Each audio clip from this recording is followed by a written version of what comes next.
I had been in love with the aloof, Buddha-like young master in the Beijing social circle for 3 years.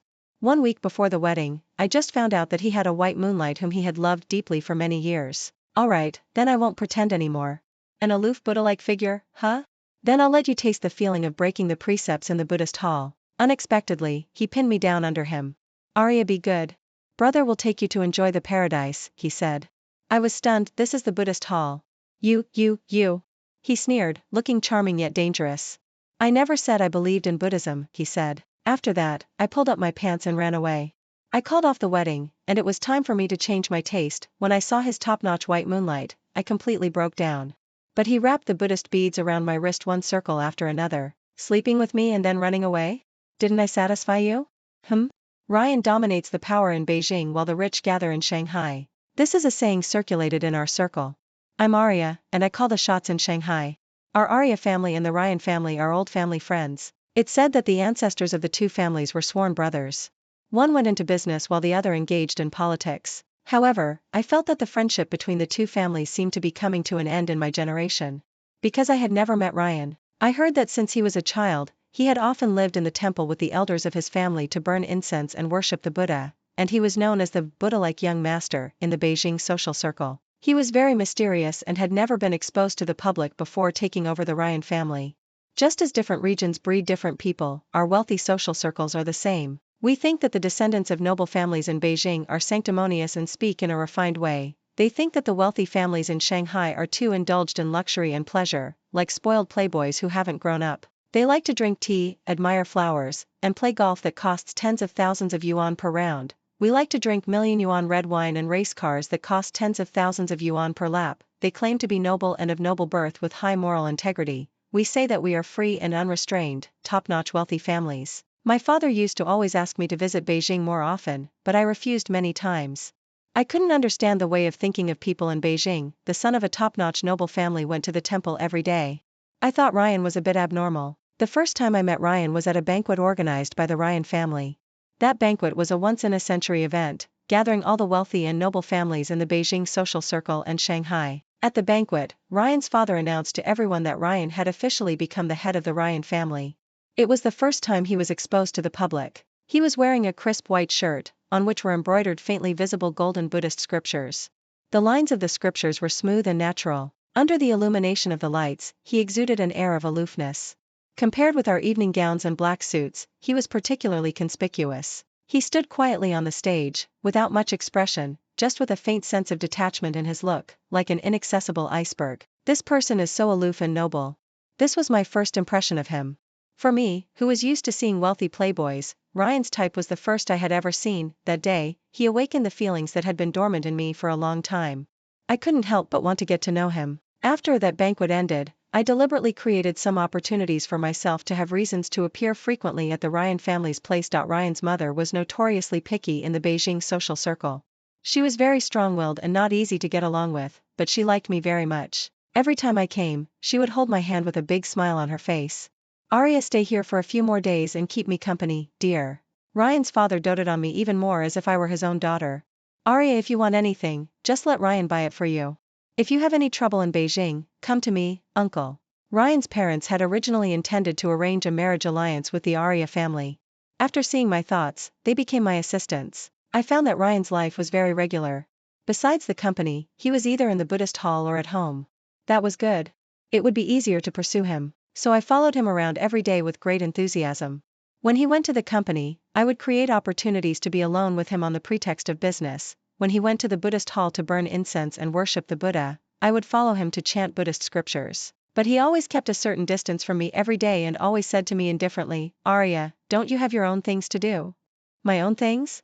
I remembered that before coming to Beijing, I used to race cars, ski, surf, and go clubbing with my friends every day. That life was so carefree. People in Beijing are so boring. They are all from top-notch wealthy families, but they still live a life of going between 3 fixed places every day. I wanted to let him experience my life. So I smiled and said to him, Arya, Ryan, let's go play racing cars. I'm really good at driving racing cars. He frowned, looking aloof. I don't like those dangerous sports, he said. Arya, then let's go clubbing? He inserted the incense into the incense burner and turned to look at me. I prefer quietness. That kind of place is not suitable for me. He said that he was really pure-hearted and had few desires.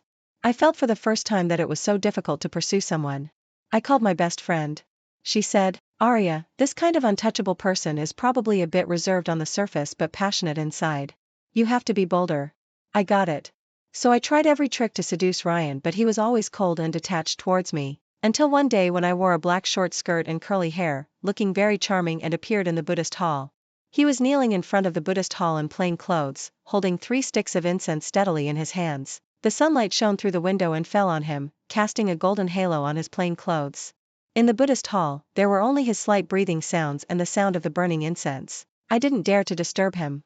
I just knelt beside him, waiting for him to finish worshipping the Buddha. I looked up and stared at the Buddha statue shrouded in Buddha's light. The Buddha once said that love at first sight is when the souls recognize each other. So I also put my hands together and sincerely made a wish. I want to be with Ryan forever, I prayed. After a long, long time, my knees were a bit painful from kneeling, and the 3 sticks of incense in his hands finally burned out slowly. After he got up, he finally glanced at me. His tone was flat, and I couldn't hear any emotion in it. The Buddhist hall is a pure and quiet place. You're dressed like this, which is a great disrespect, he said. He walked to the wooden rack beside him, picked up his coat, and gently put it on my shoulders. Then he helped me up and let me sit on the chair beside. This style doesn't suit you, he said. He picked up the teacup on the wooden table and poured me a cup of tea. His voice was very pleasant and sounded especially clear in this quiet Buddhist hall. Don't you like it? I asked cautiously. He nodded slightly, which was his response to my words. Then he walked out of the Buddhist hall. The breeze outside the Buddhist hall blew the corners of his clothes, making him look elegant and otherworldly. When he reached the door, he suddenly stopped. You'll look better in a light-colored dress. His voice wasn't loud, but it clearly reached my ears. Was this a response to me? My originally extremely bad mood suddenly brightened up, just like the sunlight outside the Buddhist hall at this moment. Since then, I changed all my clothes into light colors: pure white first love dresses, light blue floral dresses, light pink one-piece dresses. Anyway, as long as they were elegant or fresh clothes, I bought them all. Anyway, I'm rich. I video chatted with my best friend and told her that he liked light-colored clothes. Joey shook her wine glass and said casually, Tisk, TSK, TSK. He likes the innocent type. So that's his taste. What's the innocent type? Simply put, it's like a green tea bitch. She shook her head and sighed. I'm telling you, Arya. Seriously, Ryan isn't suitable for you. There are all kinds of handsome guys in Shanghai. Why do you have to go to Beijing to find a monk-like guy? What monk? He's clearly the Buddha-like young master. Joey was helpless. All right, whatever you say. But people in the Beijing social circle like to drink tea and admire the moon. Can you handle that? When it comes to tea, it's a bit of a blind spot in my knowledge. Wine is my territory. If you ask me about my alcohol tolerance, I can point to the direction of the sea. I like drinking wine, especially Spanish red wine. The slightly tipsy feeling is so romantic and comfortable. But when it comes to tea, I had an idea. Joey, how about I sign up for a tea art training class? Joey got angry. You? What class? Oh no, you've got a lovesick brain. You're hopeless. Zach told me that people in Beijing had too many thoughts, and I, a carefree young lady, couldn't handle them.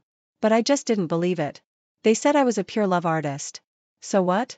I'll approach my happiness slowly with my sincerity. I signed up for the most expensive tea art training class in Beijing.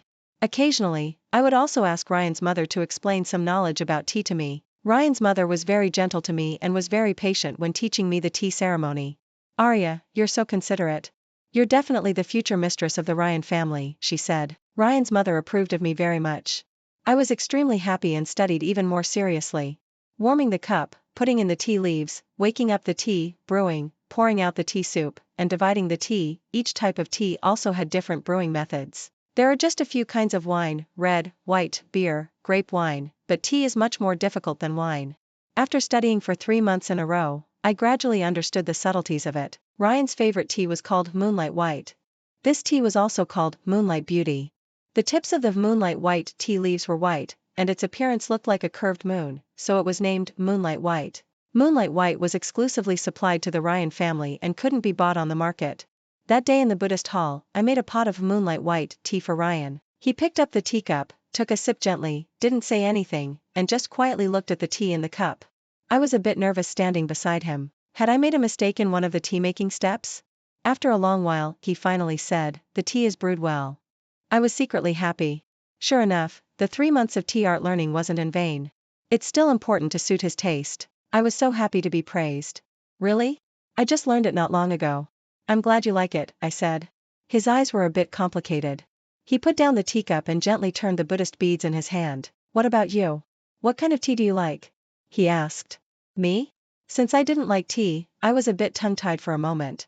But to please him, I still casually said, West Mountain White Dew. When he heard these 4 words, he was stunned for a moment.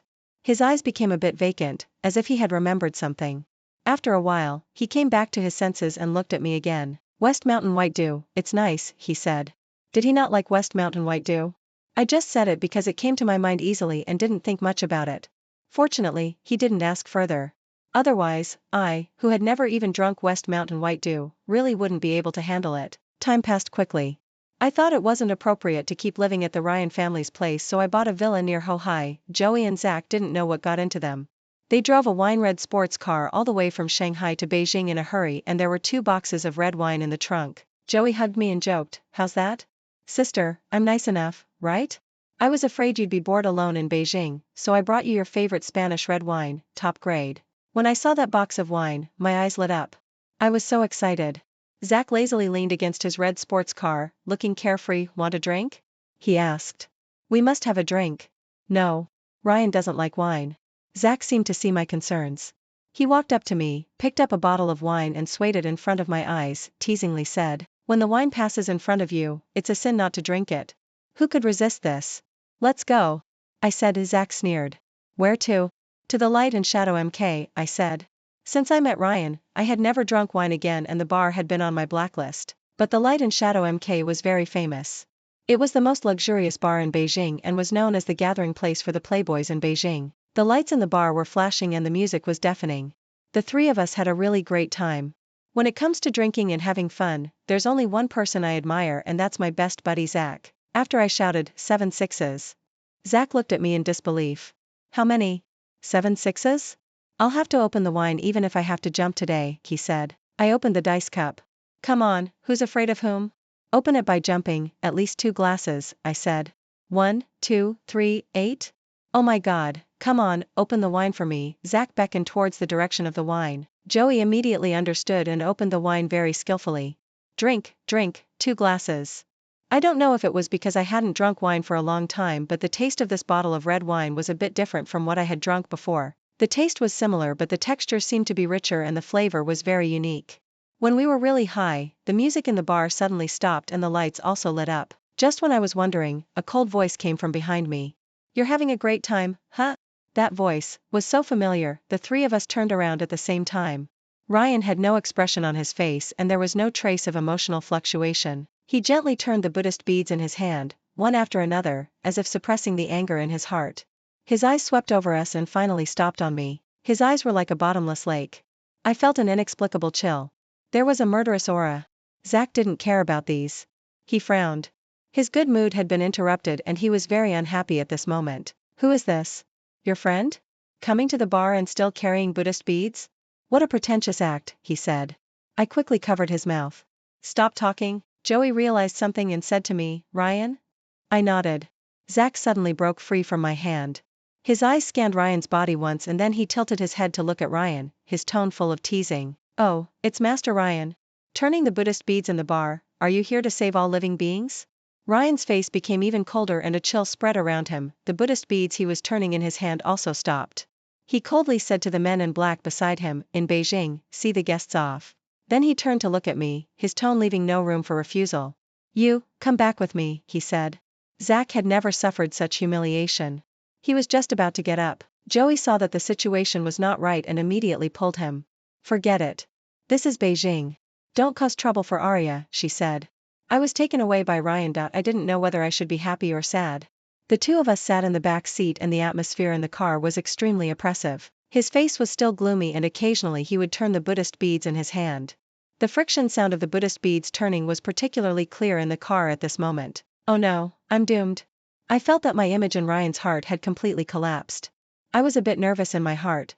The atmosphere was so suffocating. If I didn't say something, I would go crazy. "Are you angry?" I asked. He remained silent and didn't respond to me. "I'm sorry," I said. I didn't know why I was apologizing, but he seemed very unhappy. He still kept silent, just that the Buddhist beads in his hand were turning a bit faster. My words once again fell on deaf ears. Well, don't take what Zach just said to heart. He sneered. Arya, then tell me, what kind of personality does he have? This sentence almost choked me to death. Seeing that I didn't say anything, he continued to ask, Arya, do you like going to bars very much? I hesitated for a moment and looked at his side face. I used to like it quite a lot, I said.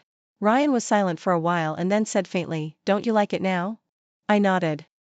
I don't like it now, I replied. He didn't say anything else and turned his face to look out of the window. I couldn't see his expression clearly, but I felt relieved in my heart. Maybe he was satisfied with this answer. I thought he was going to take me home, but unexpectedly, he took me to his mid-levels mansion, which was his private estate. Oh, could it be that this aloof, Buddha-like young master has suddenly had an epiphany tonight? I prepared myself mentally. Come on, I'm ready. Unexpectedly, the villa in the manor was extremely luxurious, which didn't quite match Ryan's image as a pure-hearted and desireless, Buddha-like young master. The manor was very beautiful. The yard was full of white and pink peonies, and it seemed that there was someone specially taking care of them. He took me to the bedroom on the second floor. Arya, you'll stay here tonight. I'll take you back tomorrow, he said. I nodded. What about you? I asked. He paused. I'll go to the study to deal with some work. You have a rest first, he said. The bedroom was decorated with a scholarly atmosphere. There were white and pink peonies placed in front of the table and at the head of the bed. The vases were white porcelain, very exquisite, and matched the white and pink peonies perfectly. Those peonies were clearly of top quality at first glance, and their petals were blooming beautifully. Did Ryan like pink peonies? It seemed a bit far-fetched. Probably the servants had placed them there. I didn't pay much attention to it. I took a shower and lay down on the bed. Joey sent me a WeChat message saying that she was already on the plane back to Shanghai. So, the meaning of seeing the guests off in Beijing was to get out of Beijing. Sure enough, people in Beijing spoke in such a refined way. Arya, what about Zach's sports car? I asked.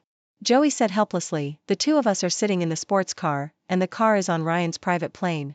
Ryan said we should go back the same way we came. They came by car, so they went back in the car. I sigh. Late at night, I waited for a long time but didn't see Ryan. This wasn't how the plot was supposed to develop. Maybe he had been acting like a Buddha-like young master for too long and was inevitably a bit reserved. I planned to take the initiative, remembering what Joey said, that the bolder you are, the better your gains will be. At worst, I could say tomorrow that I was drunk and didn't remember anything. I tiptoed to find the study. The light in the study was still on. I hesitated for a moment and then pushed the door open. Ryan was sitting in front of the table. There was a laptop in front of him, and he was holding a fountain pen in his hand. When he saw me coming, he raised his head. Arya, why aren't you asleep? He asked. I pretended to be unsteady and leaned against the door frame, rubbed my temples with my hand, and squinted my eyes as I said, I drank too much. I have a headache and can't sleep. Ryan got up and walked to me. He put his hand on my forehead to check my temperature. We were very close, and he had a faint sandalwood fragrance on him. His voice was very gentle. You don't have a fever. Maybe the alcohol hasn't worn off yet. Sit down and have a rest. I'll ask someone to make you some hangover soup, he said. Maybe it was because I had drunk wine today. I couldn't control my emotions. I made up my mind. After acting like a little white rabbit for so long, I wouldn't pretend anymore today. That I hugged his neck with shyness and boldness and kissed him on the lips. His lips were warm and soft. Obviously, he hadn't expected that I would kiss him. His body stiffened for a moment. After a while, he pushed me away. Arya, Miss Arya, you've crossed the line, he said. I crossed the line, after such a long time? Couldn't I even get a response to a single kiss? I felt a bit aggrieved. Then why did you bring me here? I asked him back. He was stunned by my question and didn't say anything. Forget it. I turned around and left the study. This aloof, Buddha-like young master was really hard to pursue. He didn't respond to either soft or hard approaches. It didn't matter. What's wrong with knocking on the door to happiness a few more times? Unexpectedly, a few days later, Ryan directly moved to the house next to my villa. I was a bit confused. Why did you move here? I asked. His tone was still faint. You're living alone. My mother is worried. She asked me to accompany you. I bought the house next to yours. Come to me if you have anything, he said. He was still the same as before, going to work, worshipping the Buddha, and going home every day. It's just that there was an extra step before going to the Buddhist hall every time, that is, coming to my door to pick me up and go there together. The progress was too slow. I needed some advice. So I called Zach. Men understand men best. As soon as Zach heard the name Ryan, he got angry. I comforted him for a long time. You might as well chase a donkey instead of that monk, he said. No, even saying he's like a donkey is giving him too much credit. A donkey is better than him, he said. Zach was really full of resentment. So I changed the way of asking. How do you pursue the person you like? I asked me. Well, take her to have fun, take her shopping, take her traveling. Zach said. I didn't really listen to what he said later. My mind was fixed on the word, traveling. Yes, Ryan's life was too plain and lacked some romance. I planned to travel with him. I would buy a camera and create memories with him all over the world. I personally checked information and drew up a travel plan. The bustling city of New York, the romantic city of Paris, the art capital of Florence, the cultural city of Madrid, the fairyland-like Switzerland, the music country of Austria, the fairy tale world of Denmark, the mysterious continent of Africa. It was so perfect. But he said, Arya, I don't like running around. I was a bit disappointed, so I put that plan away and stuffed it at the bottom of the box. Gradually, I realized that he only liked to watch the sunrise and sunset in that square Buddhist hall and seemed not interested in anything else. On my birthday, he took out an exquisite box. It was the first time he gave me a gift. It was a string of light green Buddhist beads. The color was as warm and smooth as jade, very exquisite, and also emitted a faint fragrance, which was clear and elegant. Ryan wrapped the Buddhist beads around my wrist and said, This string of Buddhist beads is called the Whisper of Bodhi Leaves. I wish you all the best and may all your wishes come true. I was very happy and couldn't wait to share it with them. Joey said I was hopeless. Zach was so angry that he laughed. I used to give you snowboards, surfboards, racing cars, red wine. Why didn't I see you so happy? He gave you a string of Buddhist beads and you treated it like a treasure? You're not just love-struck. You have no brains when you're in love, he said. Anyway, I thought this was Ryan's response to me. Maybe he liked me. It said that love starts with a bouquet of flowers, but my love probably started with that string of the Whisper of Bodhi Leaves. When I appeared in front of everyone again, I had changed from a wild rose who used to wear suspenders and go clubbing every day to a little white rabbit in a floral white dress. I had loved him for 3 years and had carefully transformed myself into the type that Ryan liked. Everyone thought I was crazy. I felt like I was going crazy too. Fortunately, we were about to get married soon. The Ryan family had already proposed marriage to our family. But a cruel joke was played on me by fate 1 week before the wedding. How could I describe my first love? Probably, you were in every wish I made with my hands clasped together. But feelings are different from other things. Not all efforts will lead to a good ending. That day, I accidentally walked to the west wing of the Buddhist hall. Ryan didn't allow anyone to enter this room, but that day, as if an invisible force had led me to that door, I was going to be his wife soon. It wouldn't matter if I took a look inside, right? I hesitated for a moment, but in the end, I couldn't resist my curiosity and opened the door with a creak. The wing room was simple and clean, with only a bed, a desk, and a cabinet. There was also a faint sandalwood fragrance in the air. The room was as simple as it could be. I couldn't figure out what was so off-limits about it. I looked around the room and finally my eyes fixed on the desk beside the bed. I opened the drawer of the desk. Sure enough, I saw a letter wrapped in craft paper lying quietly in the corner. Winter of 20XX, this place was barren and nothing grew. Later, you came here once and miraculously everything grew. This is my heart. Summer of 20XX, the misty rain fell in Beijing and 2 people walked under an umbrella. Autumn of 20XX, I cast 16 divination lots in a row and none of them predicted your marriage. I drew 16 marriage divination sticks and all of them indicated separation. Spring of 20XX, as a passerby, wish you peace. His handwriting, like himself, exuded an air of aloofness and detachment. Each stroke seemed to express his helplessness towards fate. There was also a photo in the envelope. The background was in a tea house and the tea house was full of white and pink peonies. She was wearing a white dress with her long hair flowing. There was a lively and gentle look in her eyes and she looked extremely happy. Ryan was standing beside her, looking at her affectionately with a slight smile on his lips, full of attachment and love. What a deep and unforgettable love. Every word stabbed at my heart. So his white moonlight liked pink peonies. So he could also smile so brightly and warmly. But for 3 years, he had never given me such a smile. The moment my eyes touched the photo, my heart felt as if it had been hit by a heavy hammer. The pain was so intense that I could hardly breathe. I tried hard to calm down my emotions and put the photo and the envelope back in their original places.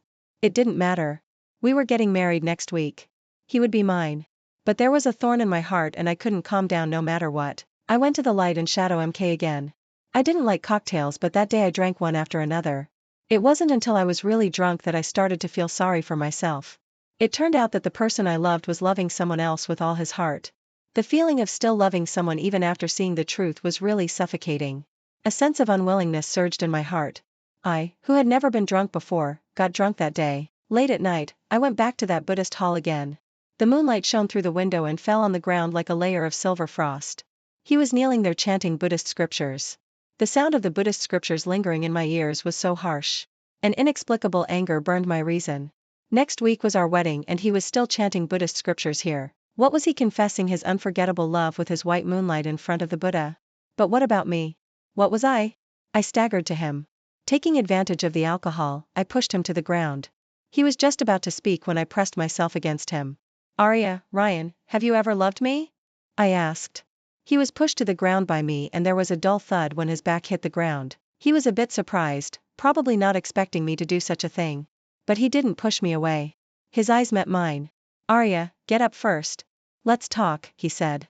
I'm asking you, have you ever loved me? I asked. He looked at me as if he wanted to say something but hesitated. After a moment of silence, he said slowly, the word love is too heavy. I understood. 3 years of efforts only got me his reply that it was too heavy. What an aloof, Buddha-like young master. Then I'll make you enter the secular world, body and heart. I'll let you taste the feeling of breaking the precepts in this Buddhist hall. Taking advantage of the drunkenness and the moonlight, I kissed him from his neck to his lips. I thought he would push me away again but unexpectedly, he suddenly pinned me down under him. Arya, be good. Brother will take you to enjoy the paradise, he said. Ah? I was stunned. Could it be that I was hallucinating because I drank too much? No, wait, this is the Buddhist hall, I said. He sneered, looking charming yet dangerous. When did I say I believed in Buddhism, he said. Arya, be good. Don't move. When I woke up again, I was lying in the guest room of the Buddhist hall. I didn't remember how I got to the guest room but the hickey on my neck and the soreness all over my body told me that last night wasn't a dream. This Buddha-like young master was really something. He wasn't in the Buddhist hall. He should have gone to the company to deal with work. I got dressed and flew back to Shanghai. I told my family about canceling the engagement. They were shocked and asked me the reason. I thought for a while and decided to save some face for both of us. I'm tired of it and want to change my taste, I said. The news of the cancelled engagement was like a bomb, causing a stir in the social circles of both Beijing and Shanghai. Late at night, Zach drove that dazzling wine-red sports car and came downstairs to the Arya family's manor. He didn't ask me what had happened. He just leaned against the car. His tall and slender figure looked especially straight under the light. Arya, come onorevole. I'll take you to a place, he said. The car stopped at the racing track in Shanghai. I looked at the familiar yet strange scene in front of me and my thoughts were taken back to 3 years ago. At that time, we often came here to race cars. This was also the gathering place for the wealthy families in Shanghai. There were still our photos hanging on the wall of the racing hall. I was smiling so brightly in the photos, completely different from now. At that time, I was crazy and loved those extreme sports, like racing cars, skiing, surfing, bungee jumping, traveling. It was a pity that I never touched them again because of Ryan. He took me to a parking space. There was my previous pink racing car parked there. The car was well maintained. It was obvious that someone had been taking care of it regularly. Zach patted the car and signaled me. Come on, get in the car, he said. I sat in the passenger seat. The engine made a low rumbling sound, and the racing car rushed out like an arrow leaving the bow. In a trance, I seemed to find myself from 3 years ago. Ryan came to Shanghai, but I avoided seeing him. Unexpectedly, he dragged me into the car and wrapped the Buddhist beads around my wrist one circle after another. Arya, I heard you want to change your taste. What? Didn't I satisfy you? Sure enough, people are always attached to the ones they fell for at first sight. I thought I had let it go, but the moment I saw him, all my pretenses collapsed in an instant. However, his feelings seemed to come too late. I didn't know if I was being petty, but I threw those words back at him. Mr. Ryan, you've crossed the line, I said. Obviously, Ryan didn't expect me to say that. There was a hint of surprise on his usually calm face. He seemed angry. You caused trouble and then ran away? Come on, tell me, why did you suddenly call off the engagement? I recited that letter to him word by word. This place was barren and nothing grew. Later, you came here once and miraculously everything grew. This is my heart. I, as a passerby, wish you peace. Every word I uttered felt like a stab in my heart. It hurt so much. The moment he heard those words, he froze, as if I had cast a spell on him. His face grew paler and paler. There was also a hint of panic in his usually deep eyes. He seemed to have lost all his strength. His lips trembled slightly, as if he wanted to say something. All kinds of emotions were surging in my heart, and somehow, a glimmer of expectation emerged. Explain it to me. Explain it to me, and I'll forgive you no matter what you say. But he remained silent for a long time. Time seemed to stand still at that moment, and that glimmer of expectation in my heart gradually faded away. After a long while, he finally said slowly, "You saw it all." Just these few words made my mood plunge to the bottom again.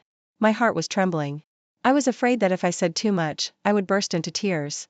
So I forced myself to stay calm and just said one word, say it. Say you love me. As long as you say it, I'll rush towards you regardless of everything. He was silent for a long, long time again. In that long silence, I seemed to hear the sound of my heart breaking.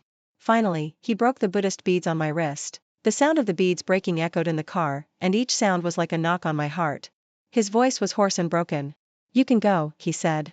Sadness, anger, disappointment, heartbreak, sorrow. All kinds of emotions flooded over me like a tide. That broken string of Buddhist beads seemed to symbolize our fate. In the end of the story, it seemed that you still said goodbye. Since then, I had never been to Beijing again. I heard that Ryan no longer burned incense and worshipped the Buddha as he used to. Instead, he always had a cigarette in his hand. He began to appear frequently in various social occasions, becoming a bit flamboyant and unrestrained, and he changed female companions one after another. That noble, aloof, Buddha-like young master in the Beijing social circle had finally returned to secular life and fallen from his pedestal. Zach teased, "Haha, he's living a carefree life after leaving you." Yes, since then, Ryan was no longer the gentle, Buddha-like young master in my memory. We were only 1 week away from getting married. We could have had a happy ending. Probably because of my unwillingness, I wanted to meet his white moonlight. I wanted to know what the person he loved deeply was like. I arranged for someone to look into that girl's information. Her name was Ivy, and she opened a tea house in Beijing. Her father was a university professor, and her mother was a doctor. She was the only daughter of a scholarly family. So I came to Beijing again according to the address shown in the information.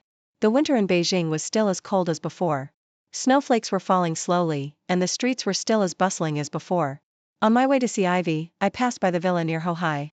The long-lost sense of familiarity always brought about a poignant sense of nostalgia. My thoughts drifted back to a long time ago, to the scenes where he stopped at the door every day to pick me up and go to the Buddhist hall together. Unfortunately, things had changed. The car stopped by the roadside, and what came into my sight was a poetic flower tea house. The tea house was antique, surrounded by lush green plants, like a paradise. When I walked into the tea house, a faint fragrance of flowers wafted over. The tea house was filled with pink peonies. The walls around were hung with all kinds of exquisite calligraphy and paintings, and the bookshelves were filled with various literary books. The sunlight shone on the tea tables, and every corner was filled with a classical atmosphere. "Miss Aria, what would you like to drink?" When I saw Ivy, I realized that everything made sense. It turned out that the world was full of people who resembled each other. When I first met her, Ivy was wearing a snow-white Chinese-style cheongsam, with her long hair flowing like ink behind her. The light green string of Buddhist beads on her fair wrist was particularly eye-catching. She pursed her red lips and smiled slightly. Every move of hers revealed elegance. She exuded an air of being well-educated, gentle, and virtuous. Compared to the photo in the envelope, she was much more mature. At this moment, Ivy looked more like a classical beauty. I sat at a tea table beside. "A cup of moonlight white, please," I said. There was a momentary pause on her face when she heard the name. Not many people knew about moonlight white. I thought she probably guessed who I was. She sat opposite me and finally served me that cup of moonlight white. Her voice was very soft. She looked at the snowflakes falling outside the window as if she was telling a distant dream. I heard the story of her and Ryan from her. She and Ryan also met in the winter of 20XX. It was a snowy day. She went to the Buddhist hall to pray for marriage and happened to meet Ryan, who was burning incense and worshipping the Buddha. She said that they fell in love at first sight. After that, Ryan often came to her tea house to drink tea. At that time, her tea house was in the suburbs of Beijing. She cultivated a kind of tea that looked like a crescent moon. The taste of this tea was very unique and it was only sold in her tea house, so her tea house was also called Crescent Moon Tea House. Every time he came, Ryan had to drive for 3 hours just to drink the crescent moon tea she brewed by herself. Both of them liked drinking tea and admiring flowers, but he didn't tell Ivy his true identity. Every time Ivy asked, he said that he was a tea merchant. He rented out her entire tea plantation. He said that her crescent moon tea was a celestial product in the world and only he could taste it in this world. After that, a kind of tea named Moonlight White suddenly appeared in Beijing, and this tea was exclusively supplied to the Ryan family. Later, their relationship was discovered by the Ryan family. Ryan's mother said that the Ryan family only had one daughter-in-law and her name was Aria. Ryan fought against the Ryan family to protect Ivy, but at that time, he was still too young and inexperienced and couldn't withstand the means of Ryan's mother. Ivy's parents lost their jobs, her tea house closed down, and her grandfather had a heart attack and passed away due to the sudden changes. Ivy knew very well the huge gap between their identities. She just wanted her family to be safe and to live a peaceful life, so she had to cut off contact with Ryan and went abroad with her parents. In the second year after Ivy left, Ryan took over the family business and became the heir of the Ryan family. He built this flower tea house for her, waiting for her to come back. But when Ivy returned to China, she was already married. Ryan didn't say anything, but still handed over the management of this tea house to her, saying that it was compensation for her Crescent Moon tea house. Usually, Ryan only came to the tea house occasionally to check the accounts or sat quietly at the table drinking tea. I smiled. Ryan's love had always been for Ivy. He liked light-colored clothes because Ivy loved white. He liked classical literature because Ivy had an air of a bookworm. Ivy liked pink peonies, so he planted the manor full of pink peonies. Ivy liked to enjoy the worldly life while watching the sunrise and sunset, so he didn't like running around. It turned out that everything had a reason. I smiled, but felt like crying. I couldn't calm down for a long time after hearing their story.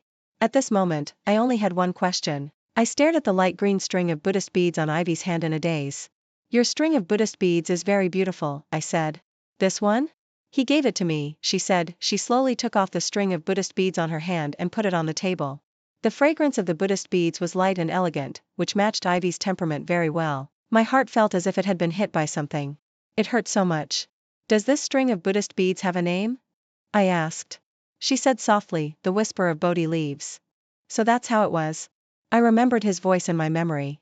This string of Buddhist beads is called the whisper of Bodhi leaves. I wish you all the best and may all your wishes come true. I gave the whisper of Bodhi leaves to Ivy. Perhaps this string of Buddhist beads belonged to her in the first place. She was very gentle, with sincere eyes, and had no hostility towards me at all. Miss Arya, don't worry. I'm already married and I'm very happy. If you mind, I can resign from my job at Mr. Ryan's tea house, she said. No, it's not necessary. Love is like multiplication.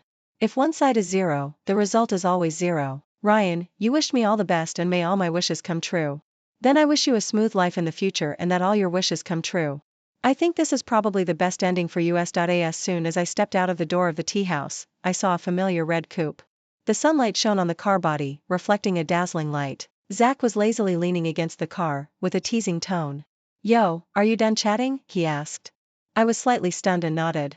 I stared at his sports car in a daze. Did you drive all the way from Shanghai? I asked. Zach's tone had a hint of playfulness. I was just afraid that you'd be crying alone in Beijing and there'd be no one to wipe your tears, he said. Cut it out. Who needs you to wipe my tears? I said. Zach laughed loudly. You're so stubborn, but it's really cute. But I'm telling the truth, he said. The afterglow of the setting sun dyed the whole sky orange red. It was breathtakingly beautiful. The wine-red coupe was speeding on the road, as if driving towards a brand new world. Zach smiled, still looking carefree. He pointed at the red wine in the trunk. Want a drink? He asked. Let's go, I said. After hearing the story of Ryan and Ivy, Joey couldn't help sighing. TSK, what a pair of ill-fated lovers. It seems that you accidentally broke them up, she said. I took a sip of wine helplessly. At that moment, I realized that the order of appearance really matters. If I had listened to my father and gone to meet Ryan in Beijing earlier, would we have had a different ending? Don't drink alone.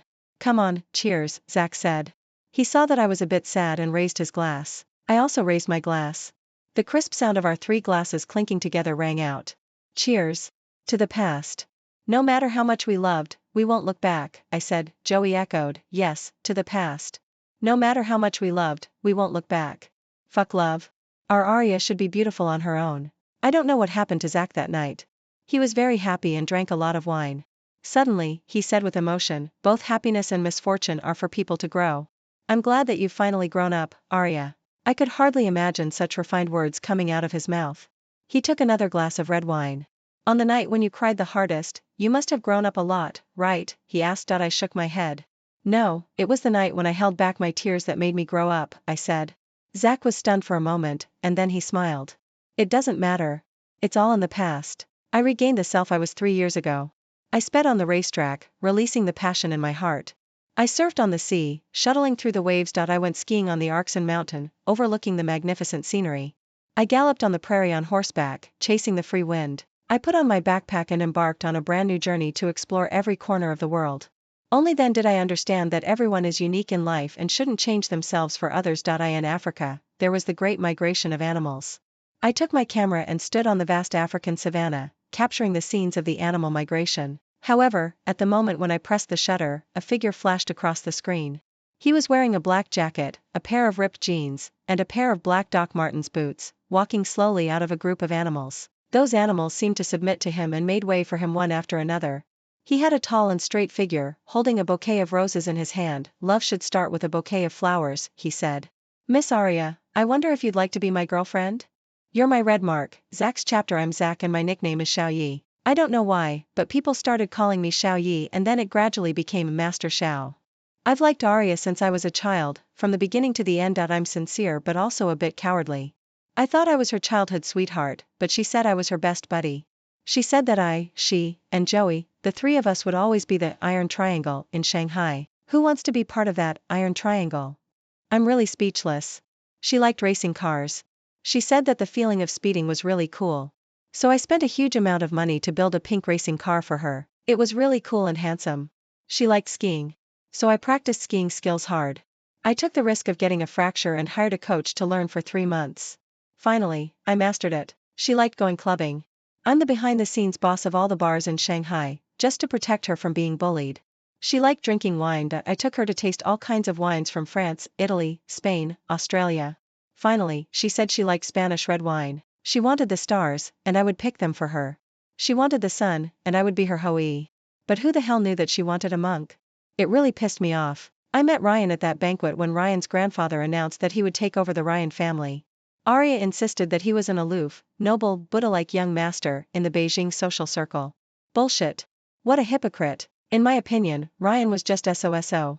There were scriptures embroidered on his clothes, and he was clutching a string of Buddhist beads in his hand, looking so aloof on the stage, as if he was someone really important. She said she was going to Beijing to pursue Ryan. I was so angry. People in the Beijing social circle were all so scheming. She, a young lady who used to go clubbing and drinking every day, insisted on going to the Beijing social circle where people like to drink tea and admire flowers to pursue a monk. It was just like she was trying to please someone who didn't care about her at all. Who would have thought that after that banquet, she really went to the capital city and hardly came back even once for a long time. I missed her so much that I secretly went to the capital city to see her.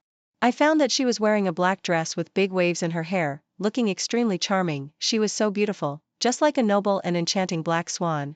She entered the Buddhist hall, knelt beside Ryan, and looked at the Buddha statue shrouded in Buddha's light with her hands clasped together. Was she making a wish? Would I be included in the wish she made? I didn't know. I just couldn't figure it out. How could carefree Arya stay in this quiet Buddhist hall for the long years to come just for him? I wanted to see what kind of magic potion Ryan had given her. After a long, long time, he finally got up and put a coat over my Arya. Arya's knees were all red. I felt so distressed. Why had my Arya been kneeling for so long? I didn't know what Ryan had said to her, but my Arya seemed very unhappy. When Ryan got up and left the Buddhist hall, I found a place to hide. In just a short while when I looked at Arya again, she had become happy again. After that day, I never saw Arya wearing dark-colored clothes again. She either wore a white first love dress or a blue floral dress, and she seemed much more demure. But I still thought that the noble and enchanting black swan look suited her better. A few months later, she suddenly told us that she wanted to learn tea art and had signed up for the most expensive tea art master training class in the capital city. We all couldn't understand it. It was as if she had suddenly become a different person. Was Ryan's charm really that great? Joey and I gave her a nickname, Pure Love Artist, but she told me that she would approach her happiness slowly with her sincerity. My heart ached so much. So this was what it felt like to be lovelorn. It was really unpleasant. I secretly went to the capital city to see her again. I saw that she was concentrating intently on the tea leaves in her hands, with gentle and meticulous movements, seriously learning how to make tea and gently sniffing the fragrance of the tea leaves. The teacher told her that the tea leaves in her hand were called Shishan Bailu, picked from the western mountain in the capital city. They were flat and straight in shape, with a tender green color and a noble and long-lasting fragrance. I was sure that she hadn't listened carefully because she had been looking at the tea leaves shaped like crescent moons in another canister. The tips of those tea leaves were white, like a curved moon. I didn't know anything about tea, but the teacher was quite shocked when she saw that canister of tea leaves. She asked Arya where the tea leaves came from. Arya ignored the teacher's question and just asked the teacher to teach her how to make Yue Guangbai. Was this tea called Yue Guangbai? It had a rather nice name. Since I saw that she was learning seriously, I didn't go to disturb her. Arya seemed to like Yueguang very much. I wanted to buy some to taste what the tea she liked was like, but it wasn't sold in the capital city. A friend told me that this tea was exclusively supplied to Ryan's family. I understood. Arya had really gone to great lengths for Ryan. Although I hadn't tasted Yueguang Bai, I was sure that it wasn't as good as my Spanish red wine. I flew to Spain to learn from a winemaker and personally brewed 2 cases of red wine using all top-notch ingredients. Arya must love it. I didn't know what she would be like when she saw me, but she would definitely be happy to see Joey. So I took Joey and the 2 cases of red wine and rushed all the way to the capital city just to let her drink the wine I brewed myself, but she said that Ryan didn't like drinking wine. However, I could tell that she really wanted to drink it. I held the red wine to tempt her. Arya, it's a sin to let the wine pass by without drinking it, Arya. Sure enough, she couldn't resist and took us to Guangying MK. Arya had a great time. I hadn't seen her laugh like that for a long time. She drank to her heart's content. Just when we were having a great time, the lights came on, the music stopped, and people in the bar started to leave one after another. I knew that Ryan had arrived. The only person who could make Guangying MK suspend its business was him. I was so unhappy. Extremely unhappy. I hated it the most when someone suddenly poured cold water on me when I was having fun with Arya. I deliberately asked Arya, who is this? Your friend? Why is he still wearing Buddhist beads in a bar, Arya? What kind of deep and mysterious persona is he putting on here? We're both men. I can see through his little thoughts. Unexpectedly, Arya covered my mouth and told me to stop talking. He was there, clutching the Buddhist beads and moving them one by one. This is a bar. Pretending to be a cold and aloof Buddhist disciple here, what was he doing? She didn't want me to say it, but I just had to. Arya, yo, Master Ryan, are you here to save all the sentient beings in the bar, Arya? Unexpectedly, he took my Arya away and sent Joey and me back to the Magic City. Ryan's people pushed Joey and me into my sports car and told us to get out of here the same way we came. When had I ever suffered such humiliation? But Joey said that this was in the capital city, on Ryan's turf. We couldn't be too ostentatious, or it would affect Arya. Damn it. I didn't care whose turf it was. If it weren't for Arya, I would have turned the capital city upside down. But Arya seemed to like Ryan's guy so much. I didn't want to cause her any trouble. Forget it. I'll just swallow this insult. Ryan, you'd better pray that you never set foot here in your life. Arya called me. I was so happy. Damn it. She actually asked me how to pursue Ryan. I was so mad. She coaxed me for a long time that day. Well, I wasn't angry. I just felt sorry for my Arya. I told her that chasing that monk was not even as good as chasing a donkey. No, he wasn't even as good as a donkey. But she changed the topic and asked me how to pursue someone you liked. How to pursue someone you liked. How did I pursue Arya? Arya, just take her to have fun, take her shopping, take her traveling, take her to drink red wine, take her clubbing, take her skiing, take her surfing, and give her whatever she wants, Arya. I thought my hint was obvious enough. Unexpectedly, she seemed to not have listened to me at all. She was there murmuring and asking me which European country was fun. She wanted to travel with Ryan. Then she said that she would make a travel plan by herself and hung up the phone in a hurry. A few days later, she posted her self-made travel plan on Weibo. The plan was very detailed, including New York, Paris, Florence, Madrid, Switzerland, Austria, Denmark, and Africa. She asked netizens for some suggestions. Arya's travel plan was simply perfect. So I opened a small account and left a message in her comment section. Don't miss the great migration of animals when you go to Africa. She replied with a okay. I bought a plane ticket and flew directly to Africa to have a close encounter with the animals. I spent a lot of money training a group of animals, including lions, elephants, giraffes, Tibetan antelopes, zebras. I fed them and trained them every day. Many of the animals were raised by me from cubs to adults, just so that they would recognize me as their master. But later, when I was looking at that travel plan, I found that Arya had deleted it at some point. On my birthday, Arya told me that Ryan had given her a Buddhist bead bracelet.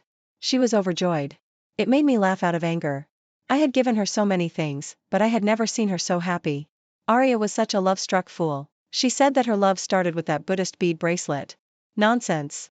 Love should obviously start with a bouquet of flowers. Why couldn't Arya understand that Ryan didn't love her at all? Later, my Arya seemed to have become a different person. She had changed from a wild rose who wore suspenders and went clubbing every day to a little white rabbit in a floral white dress. I was so helpless. How did Ryan turn my Arya into this? How should I tell her that this style didn't suit her at all? I was going crazy. Arya said that she was also going crazy. They were getting married. Ryan's family had proposed to Arya's family.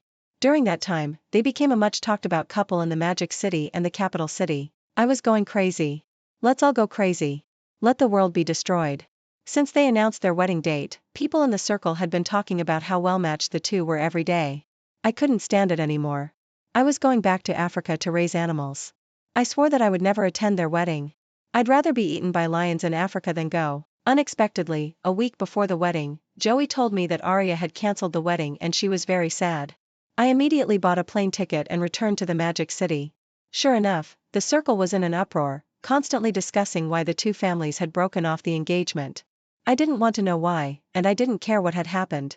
I only knew that my Arya must be very sad now. I secretly went to the racetrack and took out her pink racing car. The last time she drove it was 3 years ago. It was a pity that she hadn't touched it since she went to the capital city. Since then, I had been sending someone to maintain it regularly. If Arya ever wanted to drive one day, she would definitely be happy to see her racing car. I hung the photos of us racing 3 years ago on the wall of the racing car. The photos brought my thoughts back to a long time ago. At that time, she liked racing. Every time I won against her, she would sit aside, pouting and saying that she would never talk to me again. Later, I deliberately let her win. When she won, she would smile and say that my driving skills were not as good as hers. My Arya was so bright and cheerful back then. I went to Arya's family manor to pick up Arya. She didn't say anything and I didn't ask either. I drove her pink racing car and took her speeding around the track again and again. Arya, have you found the you from 3 years ago? I heard that Ryan had come to the Magic City. Finally, I could vent my anger. I saw him pull Arya into the car, and the two of them sat in the car for a long, long time. I wanted to stop him, but what identity should I use to do that? Arya's friend? That would be a bit ridiculous. I could guarantee that if Ryan dared to do anything out of line to Arya in front of me, I would make sure he crawled out of the Magic City. Fortunately, the two of them were just talking. I didn't know what they had talked about, but both of them looked very pained and sad. Whatever. Anyway, I had already warmed up. Arya got out of the car. Her eyes were red, and tears were falling like pearls off a broken string. She seemed so sad and sorrowful. After Arya walked away, I took a group of people and surrounded Ryan's car. The Buddhist bead bracelet on his hand was gone, and he looked a bit dejected. He rolled down the window halfway and said to me, "Arya, let's talk?" I opened the door and sat in the seat where Arya had just been. Buddhist beads were scattered everywhere in the car. Talk? Talk my ass. I punched him in the left cheek. This punch is for the sad Arya, Arya. I punched him again from the side. This punch is for the wronged Arya, Arya. This punch is for the tearful Arya, Arya. This punch is for the pained Arya, Arya. This last punch is for the Arya from 3 years ago, Arya. He didn't fight back. He just silently took these 5 punches and didn't say anything. His eyes looked a bit dim. I felt great after punching him. I couldn't beat you in the capital city, but this is the Magic City, my turf. After punching him, I kind of regretted it. If Arya found out that I had beaten Ryan, would she be unhappy? I hated Ryan's hesitant and indecisive look the most. I asked him, "Arya, do you really like Arya?" He hung his head, with blood at the corner of his mouth. After a long silence, he said to me, "Arya, I like Arya." Oh, I didn't expect him to answer like that. I mocked him, "Arya, then do you understand her?" He remained silent and didn't say anything. Since Ryan didn't want to say it, then I'll say it.